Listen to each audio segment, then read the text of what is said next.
Mateus 5. O Sermão do Monte.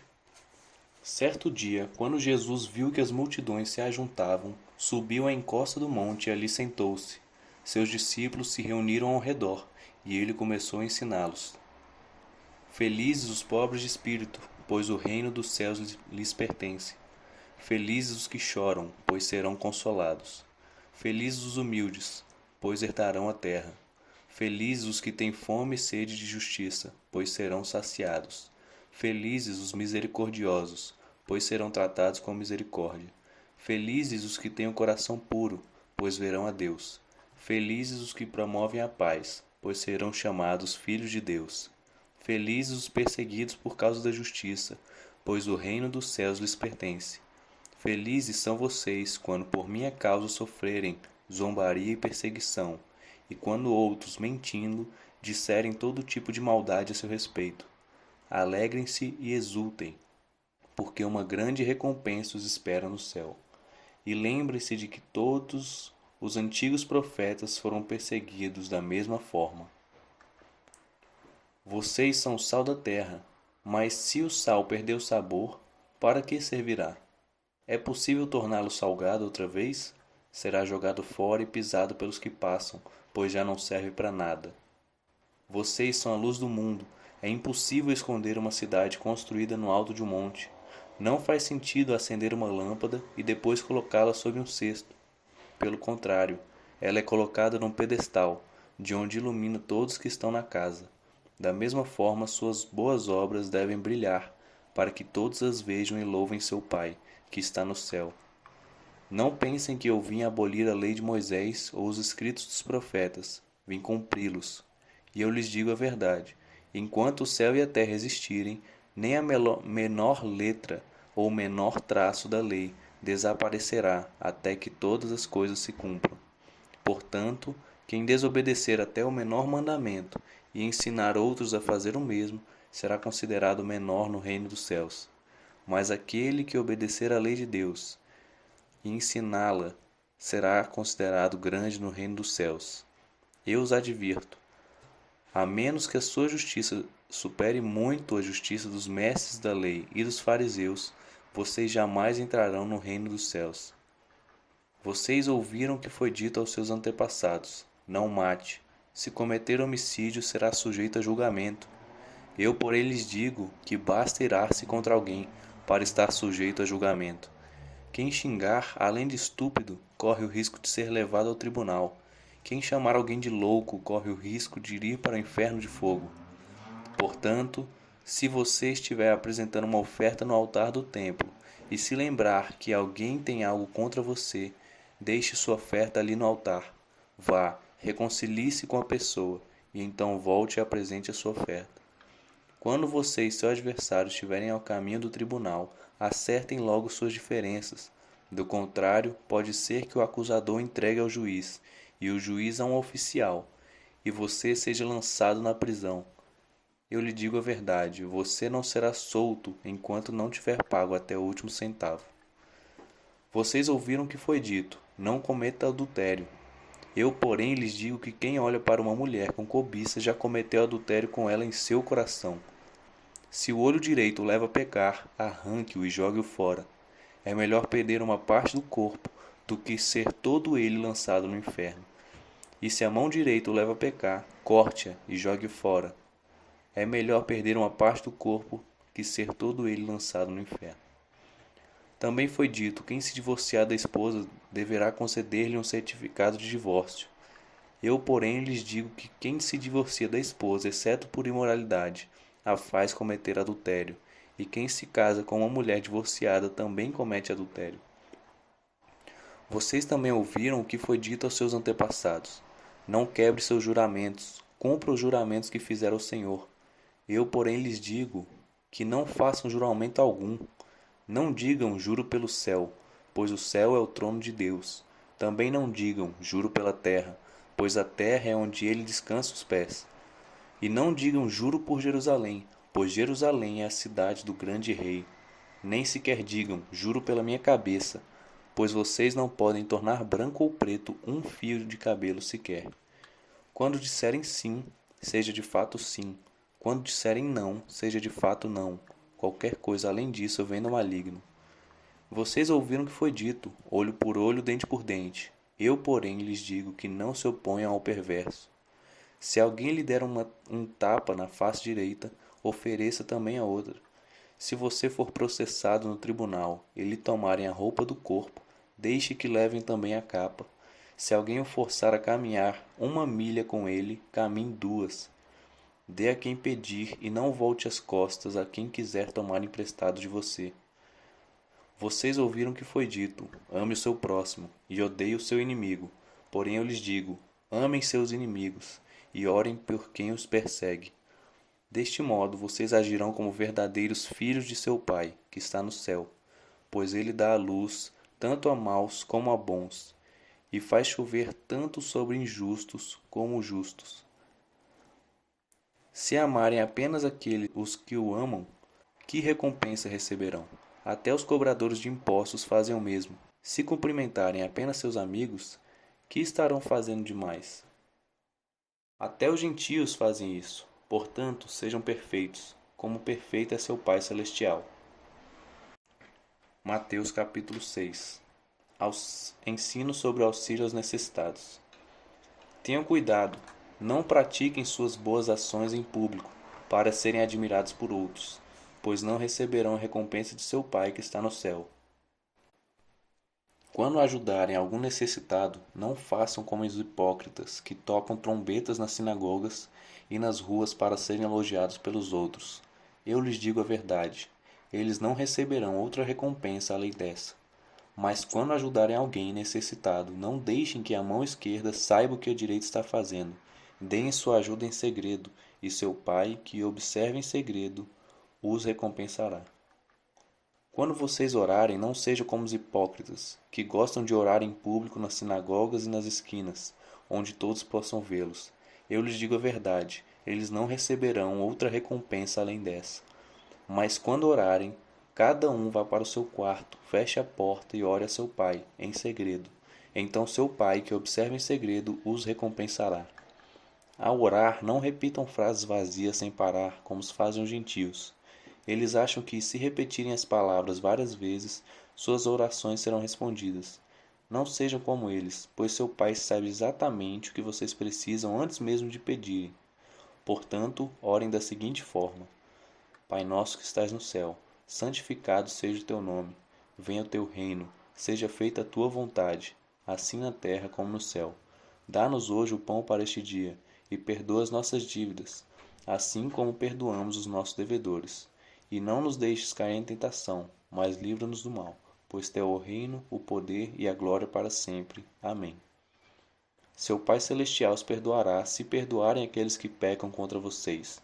Mas se vocês se recusarem a perdoar os outros, seu Pai não perdoará os pecados. Quando jejuarem, não façam como os hipócritas, que se esforçam para parecer tristes e desarrumados, a fim de que as pessoas percebam que estão jejuando. Eu lhes digo a verdade, eles não receberão outra recompensa além dessa. Mas quando jejuarem, penteiem o cabelo e lavem o rosto. Deste modo, ninguém notará que estão jejuando, exceto seu Pai, que sabe que vocês fazem em segredo. E seu Pai, que observa em segredo, os recompensará. Não ajuntem tesouros aqui na terra, onde as traças e a ferrugem os destroem, e onde ladrões arrombam casas e os furtam. Ajuntem seus tesouros no céu, onde traças e ferrugem não destroem, e onde ladrões não arrombam nem furtam. Onde seu tesouro estiver, ali também estará seu coração. Seus olhos são como uma lâmpada que ilumina todo o corpo. Quando os olhos são bons, todo o corpo se enche de luz, mas quando os olhos são maus, o corpo se enche de escuridão. E se a luz que há em vocês, na verdade escuridão, como é profunda essa escuridão?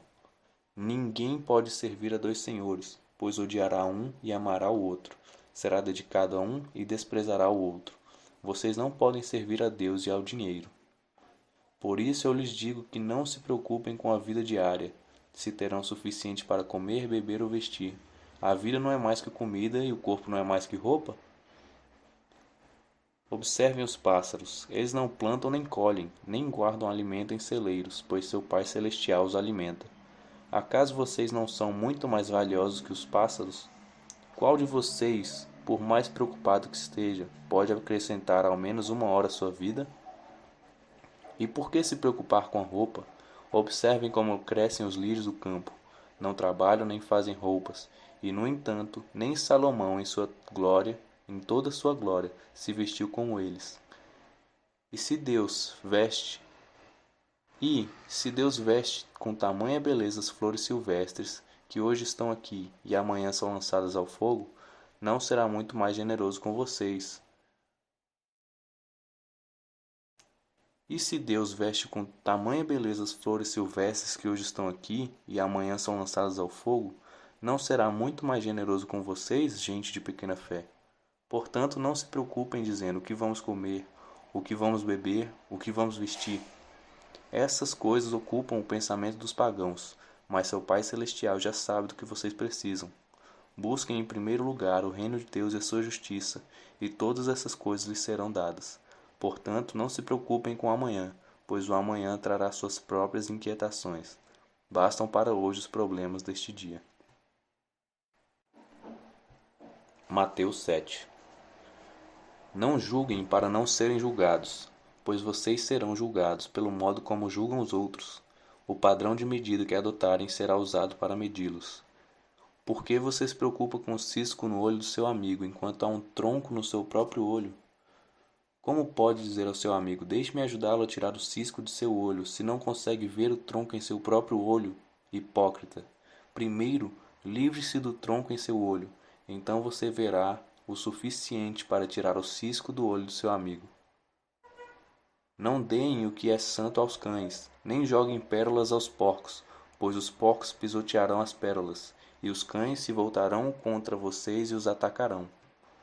Peçam e receberão, procurem e encontrarão, batam e a porta lhes será aberta. Pois todos que pedem recebem, todos que procuram encontram, e para todos os que batem a porta é aberta. Respondam: se seu filho lhe pedir pão, você lhe dará uma pedra? Ou se pedir um peixe, você lhe dará uma cobra? Portanto, se vocês que são maus sabem dar presentes aos seus filhos, quanto mais seu Pai, que está no céu, dará bons presentes aos que lhe pedirem. Em todas as coisas façam aos outros o que vocês desejam que eles lhes façam. Essa é a essência de tudo o que ensinam a lei e os profetas. Entrem pela porta estreita.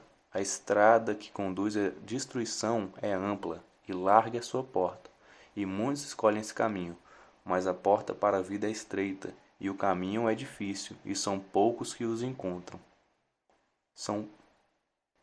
Mas a porta para a vida é estreita, e o caminho é difícil, e são poucos os que o encontram. Tomem cuidado com falsos profetas que vêm disfarçados de ovelhas, mas que na verdade são lobos esfomeados. Vocês os identificarão por seus frutos. É possível colher uvas de espinheiros ou figos de ervas daninhas? Da mesma forma, a árvore boa produz frutos bons, e a árvore ruim produz frutos ruins. A árvore boa não pode produzir frutos ruins, e a árvore ruim não pode produzir frutos bons. Toda árvore que não produz bons frutos é cortada e lançada ao fogo. Portanto, é possível identificar a pessoa por seus frutos. Nem todos que me chamam Senhor, Senhor entrarão no reino dos céus, mas apenas aqueles que de fato fazem a vontade de meu Pai que está no céu. No dia do juízo, muitos me dirão: Senhor, Senhor, não profetizamos em teu nome? Não expulsamos demônios em teu nome? Não realizamos muitos milagres em teu nome? Eu, porém, responderei: Nunca os conheci. Afastem-se de mim, vocês que desobedecem à lei. Quem ouve minhas palavras e as pratica é tão sábio como a pessoa que constrói sua casa sobre uma rocha firme. Quando vierem as chuvas e as inundações, e os ventos castigarem a casa, ela não cairá, pois foi construída sobre rocha firme. Mas quem ouve meu ensino e não o pratica é tão tolo como a pessoa que constrói sua casa sobre areia. Quando vierem as chuvas e as inundações, e os ventos castigarem a casa, ela cairá com grande estrondo. Quando Jesus acabou de dizer essas coisas, a multidão ficou maravilhada com seu ensino, pois ele ensinava com verdadeira autoridade, diferentemente dos mestres da lei. Mateus 8. Quando Jesus desceu a encosta do monte, grandes multidões o seguiram. Um leproso aproximou-se de Jesus, ajoelhou-se diante dele e disse: Senhor, se quiser, pode me curar e me deixar limpo. Jesus estendeu a mão e tocou nele. Eu quero, respondeu. Seja curado e fique limpo. No mesmo instante, o homem foi curado da lepra. Então Jesus disse ao homem: Não conte isso a ninguém. Vá e apresente-se ao sacerdote, para que ele o examine. Leve a oferta que a lei de Moisés exige. Isso servirá como testemunho. Quando Jesus chegou a Cafarnaum, um oficial romano se aproximou dele e suplicou: Senhor, meu jovem servo está de cama, paralisado e com dores terríveis. Jesus disse: Eu vou até lá para curá-lo. O oficial, porém, respondeu: Senhor, não mereço que entre em minha casa. Basta uma ordem sua, e meu servo será curado. Sei disso porque estou sob a autoridade de meus superiores, e tenho autoridade sobre meus soldados. Só preciso dizer vão, e eles vão, ou venham, e eles vêm. E se digo aos meus escravos, façam isto, eles os fazem. Quando Jesus ouviu isso, ficou admirado, e disse aos que o seguiam: Eu lhes digo a verdade, jamais vi fé como esta em Israel. E também lhes digo, muitos virão de toda parte, do leste e do oeste, e se sentarão com Abraão, Isaque e Jacó, no banquete do reino dos céus. Mas muitos para os quais o reino foi preparado serão lançados fora, na escuridão, onde haverá choro e ranger de dentes. Então Jesus disse ao oficial romano: Volte para casa, tal como você creu, assim encontrará. E o jovem servo foi curado na mesma hora. Quando Jesus chegou à casa de Pedro, viu que a sogra dele estava de cama, com febre. Jesus tocou em sua mão, e a febre a deixou. Então ela se levantou e passou a servi-lo. Ao entardecer, trouxeram a Jesus muita gente possuída por demônios. Ele expulsou esses espíritos impuros com uma simples ordem, e curou todos os enfermos. Cumpriu-se deste modo o que foi dito pelo profeta Isaías: Levou sobre si nossas enfermidades e removeu nossas doenças. Quando Jesus viu a grande multidão ao seu redor, ordenou que atravessassem para o outro lado do mar. Então um dos mestres da lei lhes disse: Mestre, eu o seguirei onde quer que vá. Jesus respondeu: As raposas têm tocas onde morar, e as aves têm ninhos, mas o Filho do Homem não tem sequer um lugar para recostar a sua cabeça.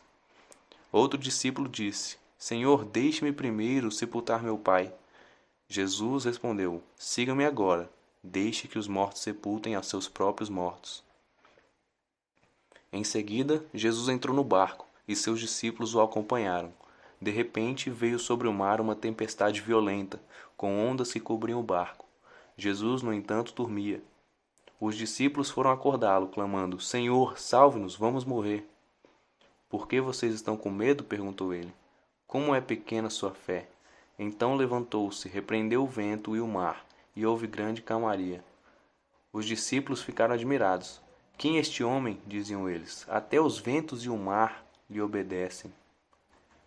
Quando Jesus chegou do outro lado do mar, a região dos Gadarenos, 2 homens possuídos por demônios saíram do cemitério e foram ao seu encontro. Eram tão violentos que ninguém podia passar por ali. Eles começaram a gritar: Por que vem nos importunar, filho de Deus? Veio aqui para nos atormentar antes do tempo determinado? A certa distância deles havia uma grande manada de porcos pastando. Então os demônios suplicaram: Se vai nos expulsar, mande-nos entrar naquela manada de porcos. Vão, ordenou Jesus. Os demônios saíram dos homens e entraram nos porcos. E toda a manada se atirou pela encosta íngreme do monte para dentro do mar e se afogou.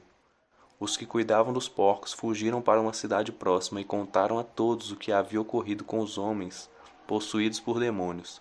Os habitantes da cidade saíram ao encontro de Jesus e suplicaram que ele fosse embora da região.